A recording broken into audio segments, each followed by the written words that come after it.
recording. There's also greater kudus in the mix there too. Bongos are going to be in the copper coat, and they're nicknamed the ghosts of the forest, mainly because they're hardly ever seen and move really quietly. So the greater kudu is also in the tan, with no horns, and those are female greater kudu. They have no spiral horns. Male greater kudus usually have a spiral horn. There's the second black rhino. He's laying down, I guess, in a different shady spot this morning.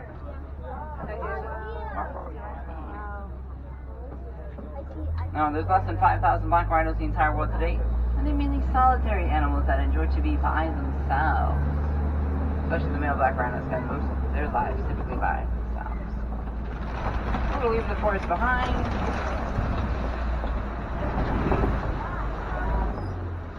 And we're going to travel on over into Safi River. And we're going to be on the lookout for the hippo. They're nocturnal animals that spend most of their daylight underwater living. Be on the lookout for big bubbles or ripples as the hippos move about. See that hippo up on the head? There he is, I can see his head. Ah, that's right. It's snack time. So you have the pink-backed pelican, and then there's two hippos.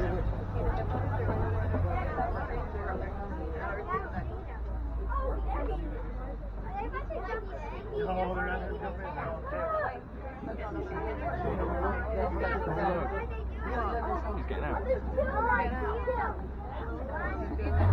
Just that. There's going to be a few more hippos on the left as well.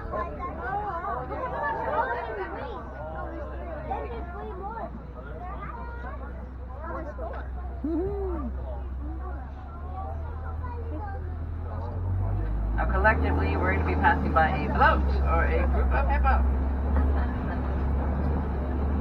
The hippos, we usually see them more in the shallow sides of the rivers. They cannot swim. So they're going to walk, run, and glide all the way to the bottom of the river. And if they're sleeping, they usually like to spot themselves in a more shallow region. They do leave that water to feed on the veggies on the land, as they're mainly vegetarians, but at night. On the other side of the waterfall on the left is the Nile crocodile. They're weighs about 100 pounds, takes about 16 feet alone. And they're typically not going to be moving either, and that is pretty normal. One on the land, and looks like the rest of them are going to be pretty much in the water.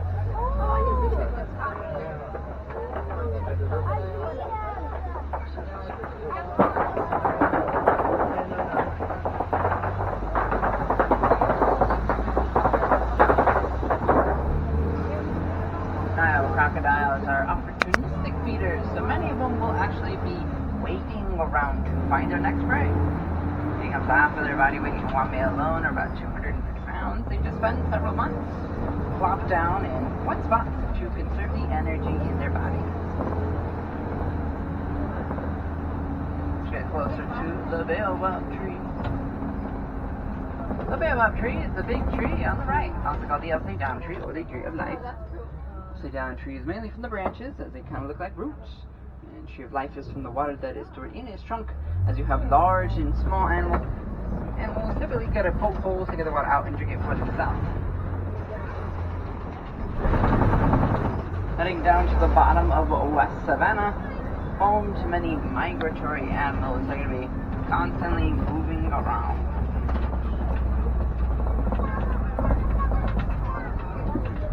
We have one wildebeest. Where's the rest of the wildebeest? We may find a few more wildebeest along the way we go. As well as there's an Ankole cattle hanging out there in the shade. We'll get a little closer to that Ankole on the flip side, and then two giraffes walking around there that we'll get closer to that side as well.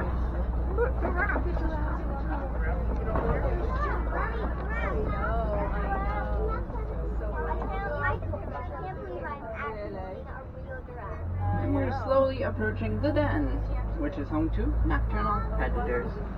They're probably going to be sleeping anywhere in the shade. Yeah, here's the African wild dog, also called painted dogs. This by some bamboo is usually kind of laying towards the back. And there he is on the floor at the back. Orange, black, and white fur.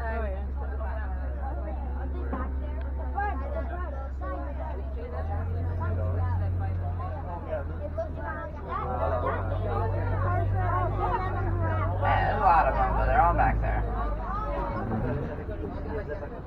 They do wake up a little bit later towards the afternoon and they'll start running around. Just doing a tan. We have a dazzle here. The dazzle's a group of zebras. These are Harbin's mountain zebras. They have no stripes on the belly and extra skin on the neck, or they do that. Oh, there's a zebra right there. There's also all the way in the back with the horns are sable antelopes. They're a little bit more territorial, so they usually stay a little further away from us. By little, I mean a lot. And we'll loop around these termite mounds, and we'll get closer to the Maasai giraffe. Oh,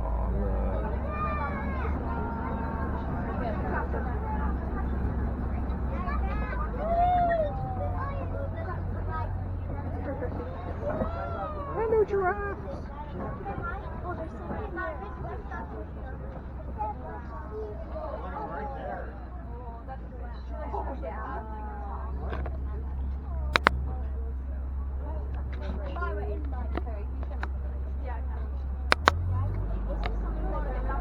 All the giraffes we're going to find here are Maasai giraffes.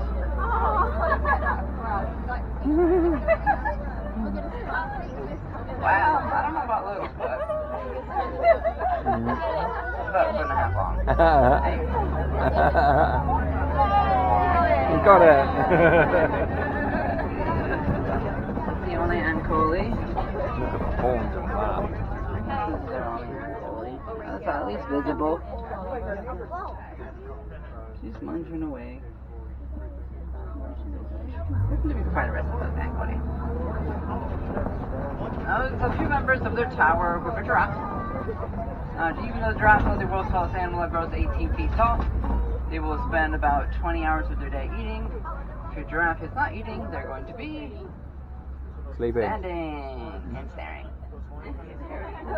Or walking to find something to eat. As giraffes only sleep for about 30 minutes of their day, they need to eat for a long time. It's a lot of energy to stay awake all day.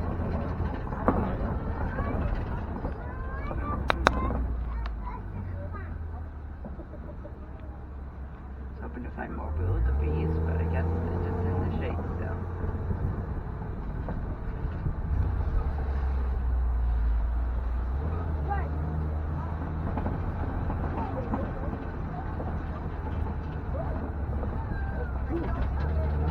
Cool.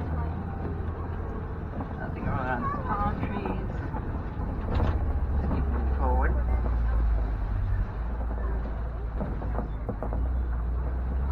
We'll pass by some broken out branches and a broken tree in hopes of finding the elephant. The elephants fly down trees on the savannah to make more room for other animals.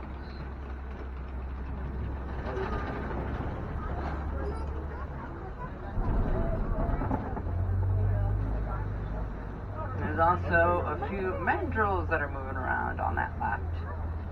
Being one of the larger monkeys that grow about 100 pounds. The males really gain up to the 100-pound mark. They're kind of moving around the bushes.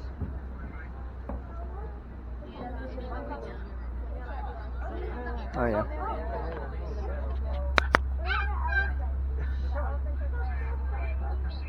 I wanted to see this Hiding.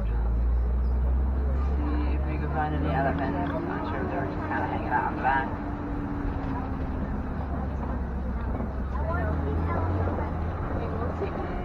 Yeah, we have a few legs back there. Oh, yeah. Right at the back. There is 2 elephants back there. Not really necessarily a good view of the elephant. But those 2 elephants are 2 female elephants. For that, so we can't really see any feature in the spot. Now, females usually travel in a larger group together. There's a few occasions when they're traveling in smaller numbers. Let's keep on moving forward and hopefully we can find more elephants, maybe a larger group, a smaller group still, just some different characteristics, maybe at a better angle.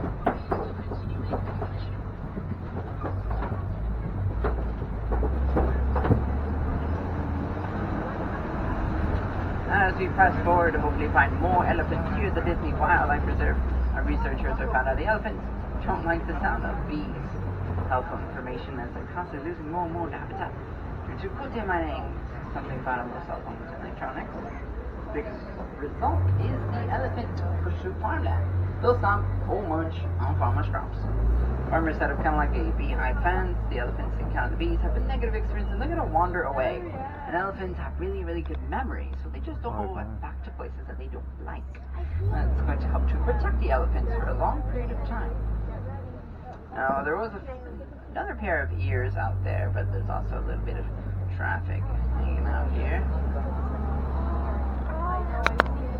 So far, we got 2 pairs of ears, 3 pairs of ears. Over the back there.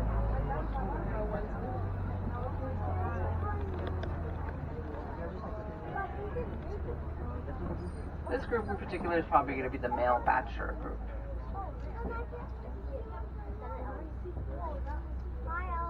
It's not necessarily a good view, especially if that one is closer to us because of the shrubs. One's for the back of the rocks, one a little bit further ahead, and one towards the middle should be a slightly better view.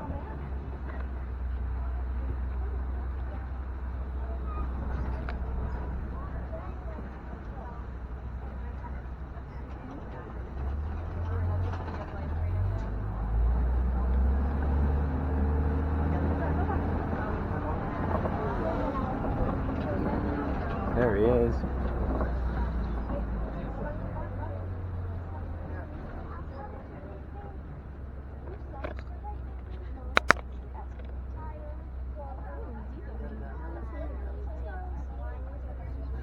Very common characteristic of all the elephants that usually they're going to be doing is also going to be eating, for a different purpose though.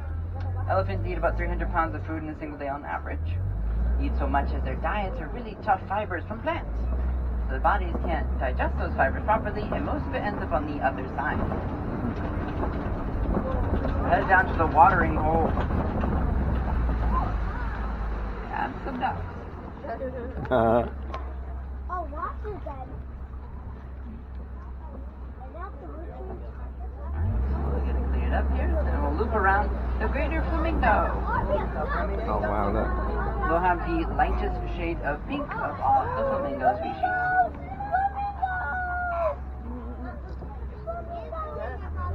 Their pink hue usually comes from their diet though, is shrimp, crustaceans, and other critters.